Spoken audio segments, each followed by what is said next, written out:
गुजरात के एक छोटे से गांव का नाम था रामपुर।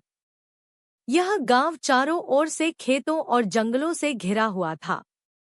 गांव के ठीक बगल में रेलवे लाइन गुजरती थी।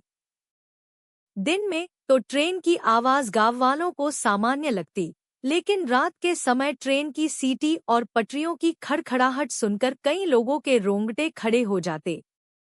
गांव में एक अजीब दहशत फैली हुई थी।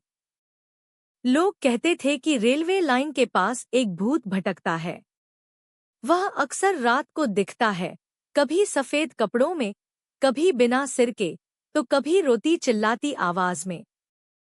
जिसने भी उसे देखा, वह डर के मारे बीमार पड़ गया। गांव के बुजुर्ग बताते थे कि कई साल पहले एक आदमी ट्रेन से कट गया था। उसका नाम था भूरा। भूरा गरीब था और मजदूरी करके अपने परिवार का पेट पालता था। एक रात वह थकाहारा खेत से लौट रहा था। उसी समय तेज आंधी आई और वह पटरियों के पास फंस गया। दुर्भाग्य से उसी वक्त तेज रफ्तार ट्रेन आई और भूरा को अपनी चपेट में ले लिया। तब से लोगों का मानना था कि भूरा की आत्मा को शांति नहीं मिली और वह भूत बनकर रेलवे लाइन के पास भटक रहा है। गांव वाले रात को उस रास्ते से जाने से डरते। अगर किसी की मजबूरी होती तो वे कई लोगों को साथ लेकर जाते और ऊंचे स्वर में भजन या मंत्र गाते। फिर भी कई बार अजीब घटनाएं होतीं। बैलों की गाड़ियां अपने आप रुक जाती। किसी के कानों में फुसफुसाहट सुनाई देती और कई बार पटरियों पर लालटेन जैसी रोशनी दिखती, पर पास जाकर कुछ भी नहीं मिलता। एक दिन गांव के बहादुर नौजवान रमेश ने तय किया कि वह सच्चाई का पता लगाएगा। उसने अपने दोस्तों से कहा, हम कब तक डरते रहेंगे? अगर सच में भूत है तो हमें जानना चाहिए, और अगर सिर्फ अफवाह है तो इस डर से हमें छुटकारा पाना चाहिए। रात को रमेश अकेला रेलवे लाइन की तरफ गया।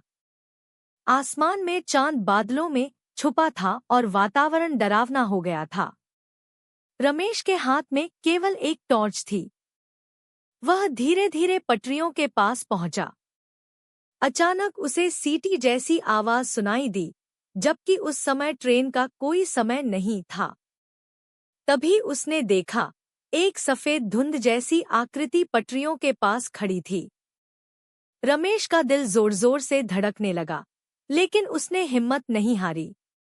उसने जोर से कहा, तुम कौन हो?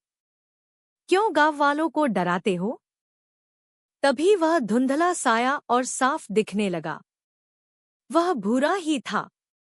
उसका चेहरा उदास था और आंखों से आंसू बह रहे थे। भूरा की आत्मा ने कहा, मैं जानबूझकर किसी को नहीं डराता। मैं तो बस मदद चाहता हूँ। मेरी मौत अकाल हुई थी और मेरी आत्मा को शांति नहीं मिली। जब तक कोई मेरे नाम से दिया जलाकर प्रार्थना नहीं करेगा, मैं मुक्त नहीं हो पाऊंगा। रमेश ने यह बात गांव वालों को बताई। अगले दिन पूरे गांव ने रेलवे लाइन के पास भूरा की आत्मा के लिए पूजा रखी। मंदिर के पुजारी ने हवन किया और सबने मिलकर भूरा की आत्मा की शांति के लिए प्रार्थना की। उस दिन के बाद रेलवे लाइन के पास कोई अजीब घटना नहीं हुई। लोग निडर होकर आने जाने लगे। गांव के बुजुर्ग कहते थे, आत्माएं भी इंसानों जैसी ही होती हैं। अगर उन्हें सम्मान और शांति दी जाए तो वे किसी को नुकसान नहीं पहुंचाती। रामपुर गांव अब शांति का प्रतीक बन गया, लेकिन आज भी जब कोई रात के सन्नाटे में ट्रेन की सीटी सुनता है तो उसे भूरा की याद आ जाती है।